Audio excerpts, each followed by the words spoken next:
آپ نے قمیض میں بھی ٹانکے لگے ہیں، آپ کی پگڑی میں بھی ٹانکے لگے ہیں، اوپر سے آپ اونٹ پہ سوار ہیں، اس سے اتنی ٹور نہیں بنتی، اور وہ ظاہری ٹور کے قائل اور عادی ہیں۔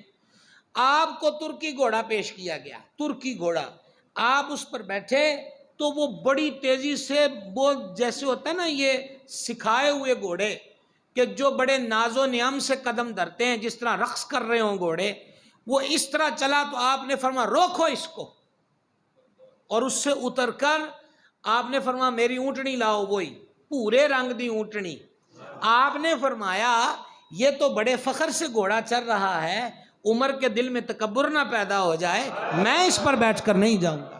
نعرہ تکبیر، نعرہ رسالت، نعرہ تحقیق، نعرہ حیدری، نعرہ غوثیہ۔ یہ ہے فاروق اعظم۔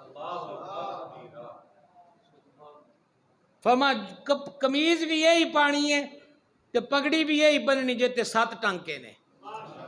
انہوں نے عمر سے ملنا ہے یا عمر کے لباس سے ملنا ہے؟ آج ہمارے پاس لباس آ گیا، لباس کے اندر کچھ نظر نہیں آتا، بڑی معذرت سے عرض کرتا ہوں۔ جبے آ گئے، جبوں کے اندر کچھ نظر نہیں آتا۔ ہماری دستاریں بڑی بڑی ہو گئیں، دستاروں کے اندر کچھ نظر نہیں آتا۔ تو حضرت عمر نے اس دن ان کو سمجھایا یہ ہے کہ کپڑیاں نال ٹور نہیں ہوندی، ٹور تو کردار سے ہوتی ہے، کردار کے معیار سے ہوتی ہے، اور وہ جتنا مضبوط و بہتر ہوگا اتنا ہی شان و عظمت کے لیے بہتر ہوگا، اتنا ہی دوسرے کا روب دبدبا ہوگا۔ اور پھر دنیا نے دیکھا نہیں روب اور دبدبے کا عالم کیا ہے۔ اس روایت میں شدید ذوف ہے، کہتے ہیں کہ تیل گر گیا زمین پر، تیل گر گیا تو وہ بیٹھا، وہ غلام تھا یا کوئی، وہ بیٹھا رو رہا تھا، تو حضرت عمر پاک کا گزر ہوا، کی گل انہوں نے کہا جی میرا مالک مجھے ڈانٹ ڈپٹ کرے گا۔ آپ نے زمین پہ پاؤں مار کے کہا ایدہ تیل کیوں پی گئی ہیں، عمر تیرے تے انصاف نہیں کردا، کا تیل باہر نکلا ہے، اور زلزلہ آ جائے تو آپ اس کی زمین کی پشت پہ درہ مارتے ہیں اور فرماتے تو کانپی کیوں ہے، عمر تجھ پہ انصاف نہیں کرتا۔ تصوف جسے تصوف کہتے ہیں، اس تصوف کا بادشاہ ہے فاروق اعظم رضی اللہ تعالیٰ عنہ۔ اور میں جو 2-4 ورقے پڑھا ہوا ہوں، میں اپنے پورے ذوق میں اور اتنے محدود مشاہدے اور مطالعے کے بعد یہ بات عرض کر رہا ہوں، اور وہ یہ ہے حضرت فاروق اعظم کے تصوف کو اور تعلیم و تربیت کو عملی طور پر جو ہم نے وہ بھی کتابوں میں پڑھا، وہ حضرت فرید الحق والدین سرکار بابا فرید الدین گن شکر کی ذات پاک ہے۔ اور حسن اتفاق دیکھیے کہ بابا فرید حضرت فاروق اعظم کی اولاد پاک میں سے ہیں۔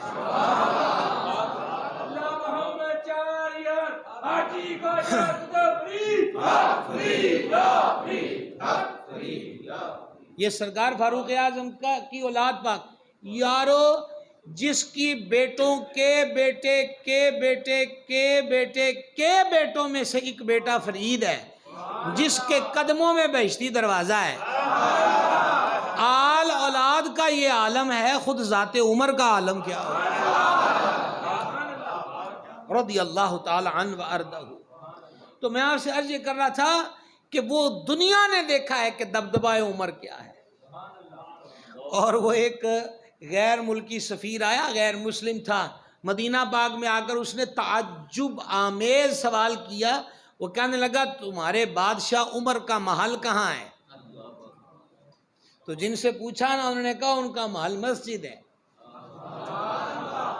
انہوں نے کہا مسجد کے اندر نا حضرت فاروق اعظم رضی اللہ تعالیٰ عنہ نے مسجد نبوی شریف کے اندر، یعنی اس کو کہیں گے فنائے مسجد، آپ نے ایک برآمدہ نما جگہ الگ ساتھ متصل بنا دی تھی کہ مسیتے بہ کے گل کسے نے نہیں کرنی، جس کو کوئی ذاتی گفتگو کرنا ہو وہ مسجد سے اٹھ کر وہاں بیٹھ کر بات کرے۔ آپ دیکھیں، آپ نافذ کرتے، ایک دن آپ نے مسجد پاک میں دیکھا کہ 2-3 نوجوان آپس میں باتیں کر رہے ہیں، آپ نے آگے ایک صحابی پاک بیٹھے تھے، ان کو چھوٹی سی کنکر ان کی طرف ڈالی، آواز نہیں دی، تو انہوں نے جب کنکر کی آواز سنی مڑ کے تو عمر پاک نے اس کو بلایا. وہ صحابی پاک آئے, فرما وہ جو باتیں کر رہے ہیں نا ان کو میرے پاس لے کر آؤ. اچھا آپ چاہتے تو وہیں سے آواز دے دیتے, پر حضور کی مسجد ہے نا, اونچی نہیں نا بولے نا. تو دونوں آئے. تو آپ نے فرمایا تم دونوں کہاں سے آئے ہو؟ انہوں نے کہا جی ہم طائف سے آئے ہیں. فرمایا جے تسی مدینہ شریف دے رہائشی ہوندے تو میں تمہیں بڑی سزا دینی سی کہ تمہیں پتہ ہی نہیں ہے کہ تم رسول اللہ کی مسجد میں آئے ہو. مدینے والوں کو سارے مسئلے کا پتہ ہے, تم پردیسی ہو, اس لیے میں تمہیں رخصت دے رہا ہوں. یہ حضور کی مسجد ہے, تھے اونچی نہیں بولی دا. صلی اللہ تعالی علیہ وآلہ وصحبہ وبارک وسلم ورضی اللہ تعالی عنہ وارضہ.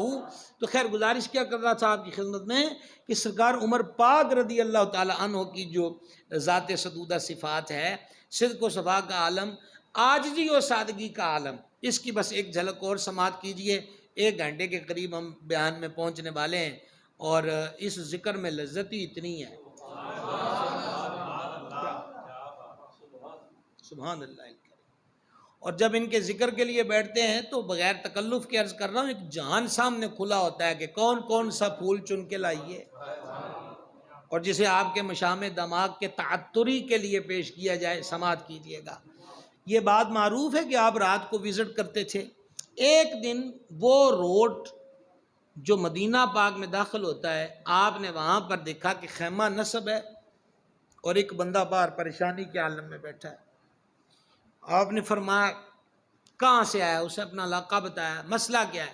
اس نے کہا جی پردیسی ہوں, کلہ ہوں میں اور میری بیوی اندر ہے.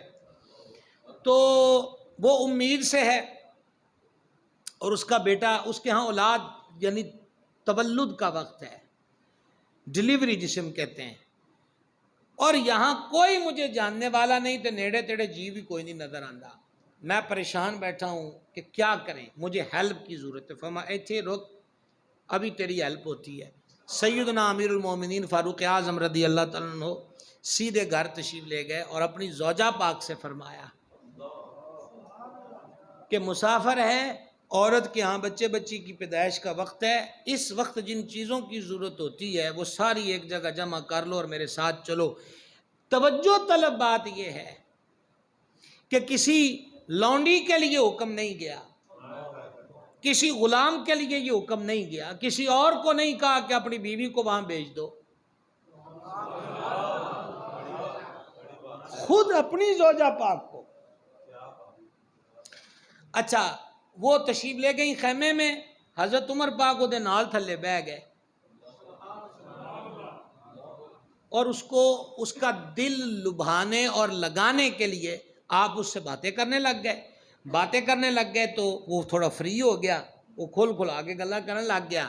اب اس کو پتہ نہیں ہے کہ میں گلا کے نال کردہ پہ ہے, لیکن حضرت فاروق اعظم اس لیے کر رہے ہیں کہ اس کے دماغ پر جو خوف اور پریشانی تھی وہ دور ہو جائے. اچانک کیا ہوا؟ لو جی آپ کی بھی حاضر دماغی کا وقت ہے. اچانک کیا ہوا کہ خیمے سے سرکار عمر پاک کی زوجہ پاک نے آواز یوں دی, امیر المومنین اس کو مبارکباد دیں, اللہ نے اس کو لڑکا دیا. جدوں سنیا نا امیر المومنین, وہ بندہ ٹھٹک کے سمٹ کے جناب بیٹھ گیا. فرما سدھا ہو کے بے اونجی گلاں کر. انہوں نے کہا جی میں آپ سے معافی چاہتا ہوں, مجھے تو پتہ ہی نہیں کہ ساڈا امیر المومنین ساڈے ایس ویلے کام آندا پیا ہے. تو آپ نے فرمایا میں بھی تیرے جیسا انسان ہوں, پریشانی کی ضرورت کوئی نہیں ہے. اس ذات کو کہتے ہیں فاروق اعظم.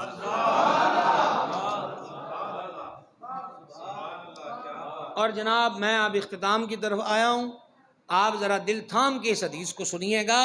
جبریل امین علیہ السلام نے سرور عالم صلی اللہ تعالی علیہ وآلہ وصحبہ وبارک وسلم کے دربار انور میں عرض کی, آقا اسلام 2 وقت روئے گا, مسلمان نہیں,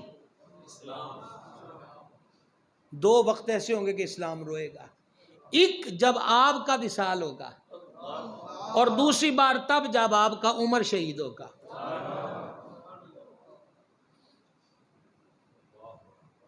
سمجھائیے بات کی. ایک دن حضرت فاروق اعظم رضی اللہ عنہ صحابہ پاک کے جرمے میں بیٹھے تھے. فرمایا مجھے تم میں سے کسی نے کوئی سرکار علیہ السلام سے فتنوں کے بارے میں سنا ہے تو مجھے بتائے۔ حضرت حذیفہ بن یمان رضی اللہ عنہ حاضر تھے تو وہ فتنوں کا ذکر کرنے لگ گئے، آپ نے فرمایا نہیں، اور اس کے بعد جو سرکار نے فرمایا وہ بتاؤ۔ تو انہوں نے کہا جی کہ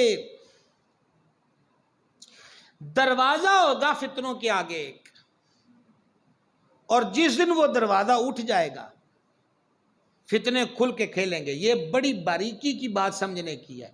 ایک دروازہ ہوگا رکاوٹ کہ اس کو سہن اسلام میں نہیں آنے دینا، فتنوں کے آگے وہ دروازہ رکاوٹ ہوگا۔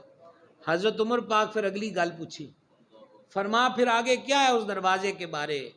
وہ دروازہ توڑا جائے گا یا دروازہ خود کھل جائے گا؟ انہوں نے کہا نہیں جی توڑا جائے گا، اس دروازے کو توڑا جائے گا۔ اور بعد میں حذیفہ بن یمان رضی اللہ عنہ کے شاگرد بیان کرتے تھے وہ دروازہ خود فاروق اعظم تھے۔ اور توڑنے سے مراد کیا ہے سمجھ آئیے؟ شہید کرنا، کہ جب حضرت فاروق اعظم شہید ہو گئے اس کے بعد آپ نے پچھلی مرتبہ مجھ سے سن لیا، حضرت عثمان غنی کا دور، پھر مولا علی کا دور، پھر 6 مہینے امام حسن پاک کے، اس کے بعد حضرت امیر معاویہ، اور حضرت امیر معاویہ کے بعد پھر یزید کا دور آتا، پھر آگے آج 2021 میں بیٹھے ہیں جناب، دیکھو ساڈا کی حال ہو گیا ہے۔ میں نے کل ایک بات کہی پر مجھے جو آگے سے جواب ملا نا وہ جواب قابل توجہ تھا۔ میں یہ کہہ رہا تھا کل جہاں بیٹھے تھے، میں نے کہا یار دیکھو اس دفعہ پھر بہشتی دروازہ نہیں کھل رہا عام پبلک کے لیے بابا صاحب کا۔ تو اس نے کہا جناب آپ بہشتی دروازے کی بات کر رہے ہیں، آپ بھول گئے ہیں کہ 2 سال سے کعبے کا دروازہ بھی بند ہے مسلمانوں کے لیے۔ یقین مانیے کہ بات یہ تو نہیں کہ میرے علم میں نہیں تھی، ہم تو تڑپ رہے ہیں اور کلپ رہے ہیں، لیکن خدا جانے کہ کیا ہو رہا ہے۔ آپا نو بھی کہتے دنیا تو کڑی ویل مل جائے تو کو دین اسلام بارے بھی سوچ لیا کریے، کیا خیال؟ بس ان کی نیاز فاتحہ ہوئی، خود کھایا دوسروں کو کھلایا، فارغ ہو گئے جناب، ان سے گل نہیں بڑھنے۔ دین اسلام کے بارے میں نالج بھی ہو، دین اسلام کی خدمت بھی ہو، اور ہر شعبے میں وہ سوشل میڈیا والوں بس ٹک ٹاک پہ رہو گے، اپنی تصویریں بنا بنا کے اور اس کو صفائیاں کر کر کے لوگوں کو دکھاتے رہو گے۔ دشمنان اسلام سوشل میڈیا کو کس کس کام کے لیے استعمال کر رہے ہیں؟ آپ دین کی اشاعت کے لیے کیوں نہیں استعمال کرتے؟ آپ کا وہ پیکج کا خرچہ، آپ کی جو آنکھ لگ رہی ہے وہ، آپ کی جو انگلیاں حرکت کر رہی ہیں وہ، کم از کم حضور کے دین کی خدمت میں تو لگے۔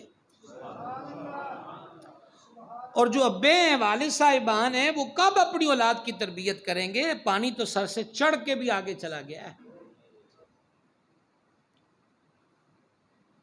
بچوں کو موبائل پکڑایا ہوا ہے، یوٹیوب کھولے کارٹون دیکھے، کارٹون جو ہیں وہ اردو والے مانگ رہے ہیں، اور اردو والے کارٹون 98% انڈیا نے بنائے ہیں، اور انہوں نے اس کے اندر مندر ایڈ کیا ہے، اپنے بھگوان ایڈ کیے ہوئے ہیں۔ رحمان ہم نے بچوں کو سکھایا نہیں، اور بچے رام رام سیکھ گئے۔ کدھر جا رہے ہیں؟ حضرت فاروق اعظم رضی اللہ عنہ پہ 26 یا 27 ذوالحج کی فجر کی نماز میں ابو لولو فیروز مجوسی ملعون ایرانی نے حملہ کیا۔ آپ 3 یا 4 دن ظاہری یاد کے ساتھ رہے، تیمارداری ہوتی رہی۔ ایک نوجوان آپ سے ملنے کے لیے آیا تو جب مل کے چل پڑا تو حضرت عمر پاک نے اس کو دیکھا کہ اس کی تہمت کا کپڑا ٹخنوں سے نیچے تھا، پیٹ میں گھاؤ ہے، اور حضرت عمر پاک اتھے روک کے فرمایا منڈیا تیری تہمت کا کپڑا ٹخنوں سے نیچے کیوں ہے؟ آپ اندازہ کیجئے ہم اصلاح تربیت سے عاری ہو گئے۔ میں ہاتھ جوڑ کے عرض کرتا ہوں معذرت خواہ ہوں، مسلح اپنی ڈیوٹی نہیں دے رہا، ممبر اپنی ڈیوٹی نہیں دے رہا، تدریس کا شعبہ اپنی ڈیوٹی نہیں دے رہا، ماں باپ اپنی ڈیوٹی نہیں دے رہے۔ جب ہر جگہ اصلاح و تربیت تھی تو کچھ تھا، جب ہر ایک نے ہاتھ کھینچ لیا ہے تو ہم کدھر جا رہے ہیں؟ ہمارا حال کیا ہو گیا؟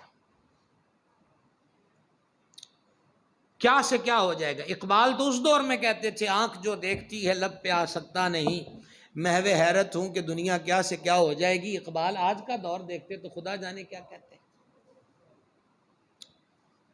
برق طبعی نہ رہی، شعلہ مقالی نہ رہی، فلسفہ